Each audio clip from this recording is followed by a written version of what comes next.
How I built a remote team of A players that grew my agency's revenue by over 50% last year. Now, quick background on me. I run a marketing agency. I've been doing that since 2020. And before that, I was freelancing for 4 years. So I was running Facebook ads for many different kinds of businesses. 2020, I started to actually build a team around that service, and we added more services over the years. 2022, I moved the company to Dubai. I moved to Dubai myself, and I still live here today. That agency is called Haze. You can go to our website, hazemedia.co. We work with real brands in the e-commerce space. We have some great testimonials and some great results from real brands that are out there. So you can go and have a look at us. And in 2025, we did $1 million in revenue. So you can see here, this is a financial tracker. This is basically a P&L, where you can see the revenues in dirhams, which is the currency that we use here in Dubai. And if you convert that to US dollars, it's just over $1 million. Now, we did this at about 30% margin, which is considered good, but I think that we could, this year we could definitely get it up to 35, 40%. We can make things more efficient. And keep in mind, like, I'm not spending a lot of time in the day-to-day of the business. I have leaders of departments, basically. We have two different departments.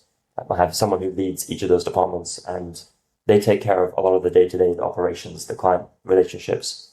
My main focus is sales, where I do a lot of the marketing and sales for the company, by, creating content. So with that out of the way, let's get right into it. So these are the exact systems that we've used over the last 6 years to attract A players from bigger agencies, keep them from years, and maintain quality as we scale. Now, even though, I don't run the biggest agency in the world, and, we're only a team of 23, 9 of them are full-time.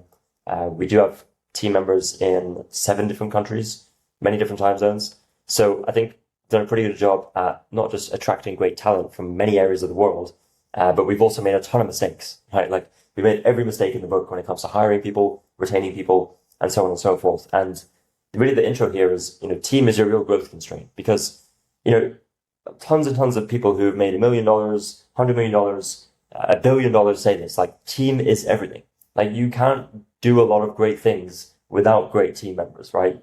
So that's why, there's different growth constraints around, like, leads and marketing and your LTV and your service. Yes, those are important, but you have to look at your team, because the right team members will help you fix those areas. Okay. So you already know that team is everything in an agency. As I said, you can't build anything great without a team. All great, richest people say it. So I won't waste time convincing you that team matters. Instead, I'm just going to show you how we attract, engage, and retain A-player talent and get them working together at a high level so that your delivery improves, your clients stay longer, and growing the agency gets easier and less stressful. Trust me, when you have the right team members in place, you'll feel it, and it's going to be much less stressful. All right.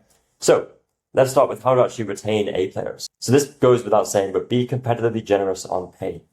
A players know their market value, right? If you're not going to pay them well, somebody else is. And if you're not going to be competitive on pricing, then they're going to leave. And if you cheap out on team, you'll either need to fix your margins so you can afford better talent, or accept that this guy is not for you. Okay. Too many people cheap out on team. I would rather have a lower margin in the business, but know that my clients are taken care of, know that my agency operations runs without me, than have a higher margin, but be involved in every step of the process because I have a subpar team, right?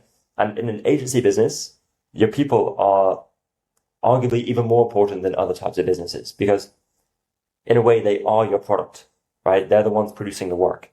So if you cheap out there, then yeah, you're probably going to see it in your client retention. All right. So getting into a little bit more the psychology and the behavior of team, you need to understand what makes each person tick. So what I do is, first of all, I get to know the team members' short and long-term goals, right? Both personal and professional. What do they want to achieve in life? And also, what do they want to achieve in more like a professional business sense? And you need to understand what motivates them. Is it money? Is it status? Is it autonomy? Is it mastery? What is it? Okay. And then once you know those things, you can basically reverse engineer what that person wants in life and allow them to achieve that at your company, right? Like, it sounds simple, but actually implementing it is not easy. So what I do is I have a 30-minute one-to-one with every full-time team member every month, right? And this sounds unscalable. I mean, we have 9 full-time team members, so 9 one-to-one calls every month, 30 minutes long. It's 4.5 hours of my time. It's worth it, right? You have to do the unscalable. Now, of course, if you have 100 full-time employees, don't do this, right? You'll be spending 50 hours a month on one-to-one calls. But what you can do is you can have your leaders do it, right? Your leaders managing different team members, they can do it instead of you, right? And then you just have one-to-one calls with your leaders. That's a different way you can go about it. The first call, I understand the goals and motivations, and then ongoing, there's month-to-month calls, we track progress and we ask, basically, what can I do to help you get there, right? And those one-to-one calls actually space as well for them to bring any concerns, any thoughts, ideas about the company. And the outcome is that they feel that you're invested in their life and success and not just, it's not a transactional relationship, okay? And a lot of companies get this wrong. A lot of companies don't even take the time to understand, your people, right? Which is everything in business, okay? The next thing I do is I build a compensation roadmap. And this is a simple document and timeline, which basically takes their income goals and it maps out a clear path to hit those goals inside the company. This is also simple, but it's not easy because most people won't do this. Most companies, they don't act transparently when it comes to the financials, meaning they don't say how an employee can actually grow within the company and what their cap is with their role, right? And if there's going to be other roles for them that they can grow into. And what happens is that some team members will just leave because they're like, well, another company wants to pay me 20% more and I'm just going to leave, right? There's no loyalty. And maybe the other company is more transparent with what they're paying. Other team members will come to you and say, hey, can I get a raise? That's always an awkward conversation, not for you, for them, right? Like for them to have to come to you and ask for more money, it's always awkward. They feel like they're going to get in trouble. And of course, like sometimes it's deserved, sometimes it's not deserved. But what I'm trying to get at here is you completely remove that, like from the equation, that there's no questions. Everything is clear. It's laid out on the table. They agree to it. And then you say, okay, let's go. Let's work towards this together. Because if they hit their goals in your company and they know that they can hit their goals in your company, they will stay longer. They'll be more committed. You're aligned on the same mission, on the same goal. You have team members who are more bought in and they know that you're invested in their future. Okay. So that's really the benefits right there. Transparency, they don't need to job hunt. They can see their future with you. And you want to align positional growth with your company strategy. So if you know that for example, your media buyer wants to be a team leader, be honest about whether that pathway exists inside your growth plans and do not warp your entire strategy around 1 to 2 people. I've made this mistake in the past. We've had people who want to be in certain positions and we've changed kind of our team structure to allow for that. Now, that's not always a good idea. If you have some star players and it makes sense to do so, you're still small and nimble, then yeah, maybe it makes sense to actually change the strategy to fit them because it's going to benefit you in the long term as well. So basically, if their ambitions don't fit your trajectory, they're not a long-term fit, right? And they'll feel it too. And it just means that they can go somewhere else and find a company that is going to be able to allow them to achieve the goals that they want to achieve, right? So this is a little bit more like on how to actually retain your A players. Those are just some key cliff notes that I've learned over the years and that we do right now in our company.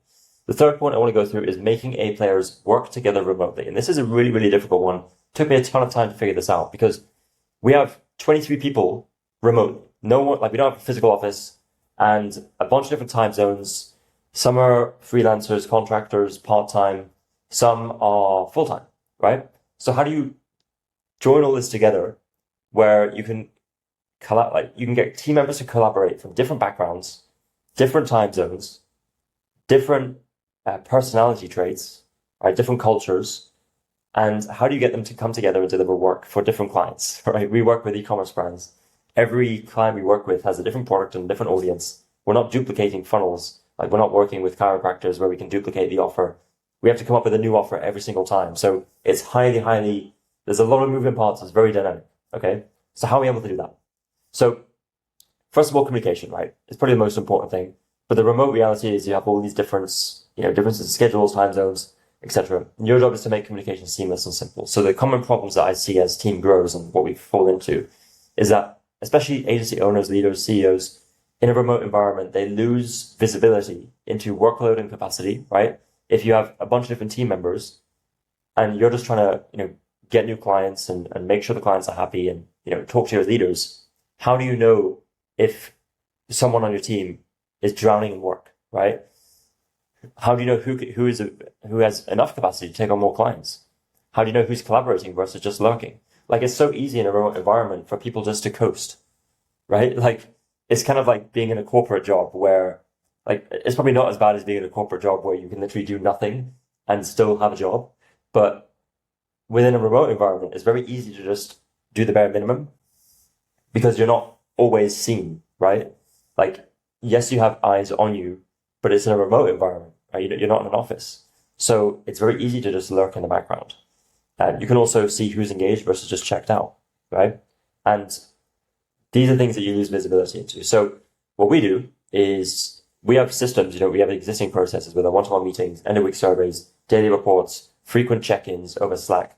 And, my leaders keep a close tabs on the people, but still things are missed. And oftentimes the team cannot pinpoint exactly where their bottlenecks are as well. Like if you ask someone, where are the current bottlenecks, where are the current constraints of your work? A lot of times they won't know, right? And that's not their fault. It's just because they're so deep into the work that a lot of times they can't see the solution, okay? And what we do is we use a software called Yander, and basically it allows us to build a stronger remote team and by default keep our clients for longer. So what Yander does is essentially it tracks and monitors Slack communication, meetings, it tracks email threads, and even our project management tool, Notion, to make sure that people are not just doing the bare minimum, they're not lurking in the background, right? They're not being passengers, but they're actually contributing real value to the company, which is helpful for me and my leaders. But at the same time, it also helps us understand their workload and their capacity. If they're drowning in work, we'll be notified to it by Yander rather than it, showing up in bad performance or burnout, people leaving the company. Like, we don't want that to happen, and we've made those mistakes before. And luckily, we have people and we have an environment at our agency where people can speak out and they can raise their voice and they will be heard and changes will be made. But even us, with those systems and processes in place, we still need something like Yander to help us detect these things early and help us see what we can't see in a remote environment. We lack visibility in a remote environment, right? So Yander is great because it plugs into our existing tech stack. We don't have to learn anything new. We don't have to do anything different. I just log into Yander and I get insights on how my team's doing, their workload, the collaboration, the engagement, the risk of them actually leaving the company as well, which is pretty cool. And yeah, like it's been an invaluable tool for us. So I'd recommend checking this out and just seeing if it's going to work well for your agents. Now, the next thing that is related is to simplify your communication and your tech stack. So what this means is that you have fewer tools and you enforce it, right? Like we've cut it down to like the minimum that we need. So for communication, we have Notion, we have Zoom. And for project management and for storing documents, for writing copy and delivering client work and getting approvals, getting feedback, it's Notion. Right? We try and put as many things as possible into Notion. Notion is great. This document is on Notion. Okay, so we remove the need for Google Docs, and this just helps keep things a lot more streamlined and centralized. But it just reduces, it reduces the possibility of work getting lost. Okay, if you have things in Google Docs and things in Notion and Slack, like the more tools you have, the easier it is for things to get lost. And simplicity is like one of the hardest things to achieve. But if you do it with less tools, then, trust me, it's going to make a difference. Okay. And enforce this, make it non-negotiable, pick your tools and enforce them. And if you sign a client that wants to use WhatsApp, they have to move to Slack. There's no exceptions. We don't have a client that uses WhatsApp or that we only communicate through email or Telegram or whatever it is these days. We use Slack, right? We get the client. If they don't use Slack, they have to create a Slack account because that's where we communicate. Okay. You have to enforce it. Now, fourth thing is meetings and insight capture. So in terms of the amount of meetings, like this is a, big debate of, do we need meetings? Are meetings important, et cetera, et cetera. I'm not going to go deep into meetings because it depends a lot on the service type, depends a lot on your team size, your client volume, how many remote team members you have. Maybe you have a hybrid model where you have in-office, but essentially some universal rules: record the meetings, use a note taker, and store information where you can extract insights easily. Again, with Yander, we have a built-in meeting note taker that we use from Yander, and it allows us, well, first of all, we don't have to pay for Fireflies or whatever meeting note takers out there these days. We just use Yander's built-in one for free, and it works just as well, if not better, than these other tools. And what we can do is we can extract behavioral insights from meetings to see if those meetings are actually effective. Okay. I myself, I'm not on the majority of meetings, right? Client meetings, team meetings, and I can't be, right? If I was spend my whole time on meetings, then how else am I going to grow this company, right? And this is the problem for a lot of leaders, is that they don't join meetings because they don't need to, right? And the team is capable. But then how do you actually understand what's happening on those meetings without watching the recording end to end? If you have to sit down and watch the meeting recording end to end, or just read the notes, you're missing a lot of context. So with Yander, it basically has these behavioral insights built into it, right? And it also helps identify who's not joining meetings, who doesn't need to be there, right? Because sometimes there's people who are there that just don't need to be there. And also who needs to be there but not contributing, right? Are they just working in the background? So there's that, but also meetings that are not even taking place. Like we've had these things happen at my company where team meetings weren't even happening. And I was like, I only found out later, right? And I kind of found out by chance. And partly, yeah, that could be, misses in terms of our team management, but also, if we had Yander earlier, it would have just solved that for us immediately. Okay. So number 5 is culture, environment, and onboarding feel. So first impressions when you onboard someone new to your company is so, so important. So you want to ask yourself, how does it feel when someone joins our company, right? And it's very, very difficult for you to answer that question. So what you should do is the next time you onboard someone and you put these processes in place to make it better, that onboarding process, is ask them, like, how was the onboarding process? What did you feel? Like, give me honest insights. And even ask people now who've been at your company for years, because those people will give you a good answer because they don't want to create friction. Most people, that is. But people who've been on your team for years, they're going to be a lot more candid with you, right? If they can remember their onboarding process, then, they're probably going to tell you what was good and what was bad. But essentially, I'm going to give you what's worked for us, okay? So for a new team member, a positive first 30 to 60 days drastically increases retention. And likewise, a negative first impression often predicts an early exit, right? If someone comes in and they're like, whoa, like the energy is off, like what did I just sign up for? They're probably going to start thinking about how they can, back out of this hole that they've just got themselves into. Now, next thing we'll talk about is culture, okay? Culture is not about, the things that you say. It's not about the perks that you have as a company. It's not the annual team trip. It's the daily behavior. It's what are you doing on a daily basis and what does your team do? Like when you think of culture as part of like countries, right? It's not about what they say. It's usually about their behaviors and their tendencies, right? So leaders and, agency owners, CEOs included, any executives, managers, they need to model the behavior and standards that you want, right? And constantly shape the environment so people want to stay and perform. And if A players are leaving or they're unhappy, first of all, you need to look at yourself. You need to look at the environment that you've created. Because if you have A players here, like if they're leaving, the first place is look at yourself. You need to look in the mirror, right? You need to adjust your behavior to match your values and A player expectations. If that is off, you have to be honest with yourself. And this happened so many times with me. It's like I began to adopt different behaviors, and then I've wondered why my team are not aligned with my expectations and what I want, because what I was saying and telling them to do was not how I was acting. Okay, that misalignment is felt. Okay, so you need to ensure your managers are aligned. And also the fourth, very, very, very, very important one, you need to remove toxic people who drag the culture down. Because if you have A players and those A players are working with B players or C players, they're going to leave. They're not going to stick around. They might give you some time to figure it out. Some of them might be honest with you and say, look, this person is not it. Like this, you need to get new people. Some of them won't say anything and just leave. Okay. Now I'm telling you this because you need to audit your team. Next time you're on team calls, like, can you feel someone is toxic, who's dragging everyone down, who's not aligned on the mission, who always seems a little bit off, right? For no reason, right? As long as they're not drowning in work and as long as, that they have a good work environment and, nothing bad is going on in their personal life, audit those people, right? You have to take, obviously context is very important, right? For auditing that, but just pay attention to that because one bad apple spoils the bunch. Last point here is make systems simple and enjoyable. Oftentimes leaders create systems that they expect their team to use, but they're not even going to use them themselves.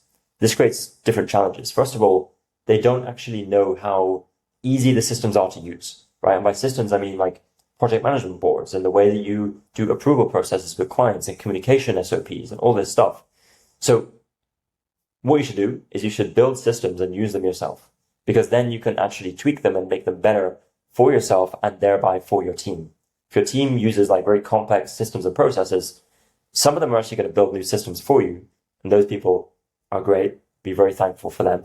Some people will just use them because they're like, this is what we have to use, and that's the way it is, okay?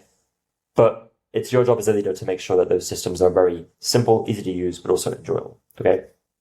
So just make sure your tools and your workflows reduce friction, feel good to use daily, and help them win, not slow them down, right? We want to constantly be finding ways that we can make the processes within our company more efficient so that we can deliver better work to clients on time, even as we grow the company. So these are just some insights that I've learned over the years about building a remote team of A players that actually grow my company for me and don't drag me back into the day-to-day, right? And this is one of the biggest things you can do to grow your agency is fix your team and make your team better, all right? That's it for this video. Hopefully this was valuable. If you have any questions, leave them down below and I'll speak with you soon.